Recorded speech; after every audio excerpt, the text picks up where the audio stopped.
السلام عليكم. عملت معاكم قبل كده الفراخ المشوية على الفحم، والنهاردة هنعمل الفراخ المشوية بطريقة تحفة جدا جدا، وهنسويها في فرن البوتاجاز. هتطلع معاكي تحفة جدا، مش هنحط لها ولا نقطة مية، وهتنزل لنا صوص خطير، وهتبقى باللون التحفة اللي انتوا شايفينه ده. بس لو اول مرة تشوفوني ما تنسوش تعملوا لايك وتشتركوا في القناة. يلا نبدأ على طول. معانا كده في الكبة بصلاية كبيرة او بصلتين وسط كده وطماطمية. في الكبة لو ما عندكيش كبة ممكن تبشريهم، مفيش اي مشكلة. نص كوباية لبن ومعلقتين من العصير الليمون. ممكن تستغني عن اللبن والخل، كمان هنحط معلقتين خل. ممكن تستغني عن اللبن والخل بعلبة زبادي. تمام. معلقة صغيرة بقى من الملح، ومعلقة صغيرة من فلفل اسمر، ومعلقة صغيرة من الكاري. تمام. معلقة صغيرة بهارات، ومعلقة صغيرة بابريكا، ونص معلقة توم باودر، ونص معلقة بصل باودر. معانا فصين توم كده.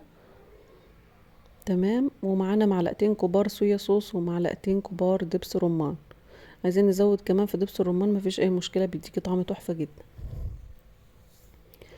ماشي تمام. هنضرب ده كله بقى مع بعضه كده في الكبة. وزي ما قلت لكم، لو مفيش كبة ممكن نبشر الطماطم ونبشر البصل ونحط عليها التوابل ونقلبها، مفيش اي مشكلة. خلاص. هنفرمها فرم ناعم خالص في الكبة كده.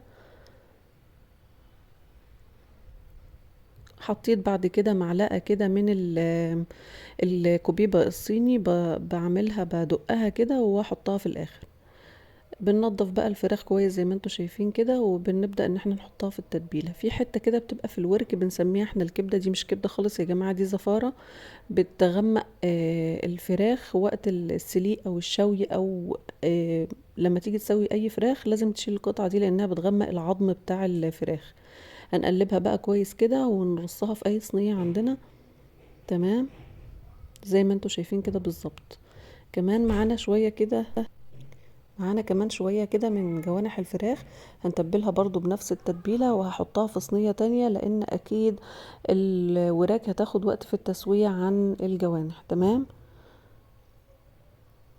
في فرن البوتاجاز بقى كده على الشبكة، على بنحطها في اقل رف خالص، وبندخل فيها الفراخ، بتقعد معانا حوالي ساعة الا ربع، وبتطلع معاكي بالشكل التحفة جدا جدا ده.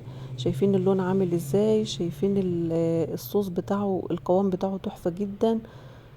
حاجة كده تشرفك في اي عزومة وتشرفك في بيتك. اتمنى ان انتوا تجربوها. وصفة سهلة جدا، والتتبيلة بتاعتها رهيبة جدا جدا، هتحبوها قوي لو جربتوها، ومش هتبطلوا تعملوها غير بالطريقة دي. كمان ممكن تبيتوها في التتبيلة هتلاقوها تحفة جدا معاكم. اتمنى ان انتوا تجربوها، وما تنسوش تعملوا لايك وتشتركوا في القناة. السلام عليكم.